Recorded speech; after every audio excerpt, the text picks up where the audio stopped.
Shalom, umat Allah yang dikasihi Tuhan. Selamat berjumpa lagi bersama saya, Frater Anselmus Van.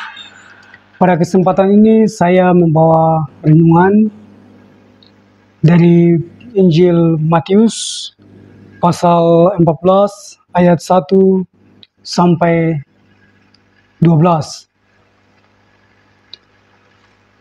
Pada masa itu, sampailah berita-berita tentang Yesus kepada Herodes, raja wilayah itu. Lalu ia berkata kepada pegawai-pegawainya, "Inilah Yohanes Pembaptis.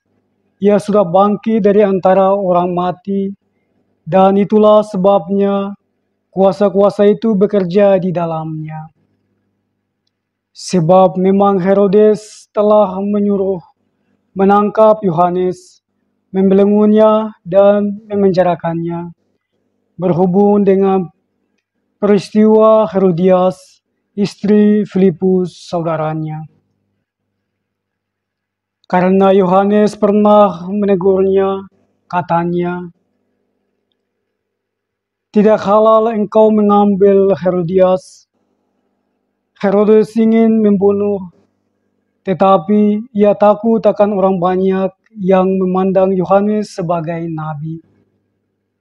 Tetapi pada hari ulang tahun Herodes, menarilah anak perempuan Herodias di tengah-tengah mereka dan menyukakan hati Herodes, sehingga Herodes bersumpah akan memberikan kepadanya apa saja yang dimintanya. Maka setelah dihasut oleh ibunya, anak perempuan itu berkata, 'Berikanlah aku di sini kepala Yohanes Pembaptis di sebuah talam.' Lalu sedihlah hati raja, tetapi karena sumpahnya dan karena tamu-tamunya diberitahukannya juga untuk memberikannya. Disuruhnya memenggal kepala Yohanes di penjara, dan kepala Yohanes itu dibawa orang di sebuah talam, lalu diberikan kepada gadis itu dan ia membawanya kepada ibunya. Kemudian datanglah murid-murid Yohanes Pembaptis, mengambil mayatnya dan menguburkannya. Lalu pergilah mereka memberitahukan kepada Yesus." Para saudara dan saudari terkasih dalam Tuhan Yesus, Injil ini mengisahkan tentang pembunuhan Yohanes Pembaptis. Yohanes Pembaptis dibunuh karena suatu kebijakan atau keputusan yang terjadi di tengah kegembiraan pesta ulang tahun dari si Herodes. Keputusan Herodes itu merupakan keputusan yang tidak bijaksana. Mengapa saya mengatakan demikian?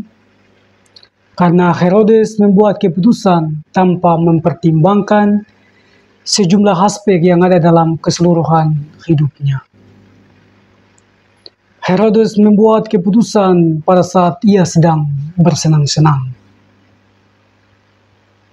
Saudara dan saudari yang dikasihi Tuhan, tokoh Herodes dalam Injil ini merupakan gambaran pemimpin yang bekerja hanya untuk diri sendiri.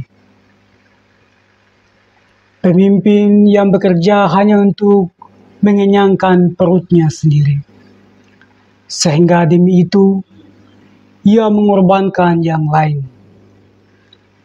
Pemimpin seperti ini melahirkan sejumlah krisis di tengah kehidupan kita.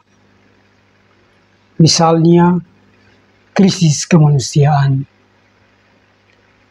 Banyak warga masyarakat dikorbankan demi ambisi pribadi atau golongan. Alam raya serta segala isinya dikuras habis hanya untuk mengencangkan isi dompetnya dan menambah angka-angka di nomor rekeningnya. Itulah gambaran pemimpin yang tidak berkemanusiaan. Saudara dan saudari yang dikasihi Tuhan, Jika kita mau mengikuti Tuhan Yesus, maka sikap hidup seperti Raja Herodes perlu kita jauhi. Kita umat Kristiani dipanggil untuk hidup dalam persekutuan dengan Allah. Persekutuan itu ditunjukkan dalam hidup nyata melalui sikap yang mau mengasihi orang lain apa adanya. Sikap yang tidak memanfaatkan orang lain untuk kepentingan diri sendiri atau golongan.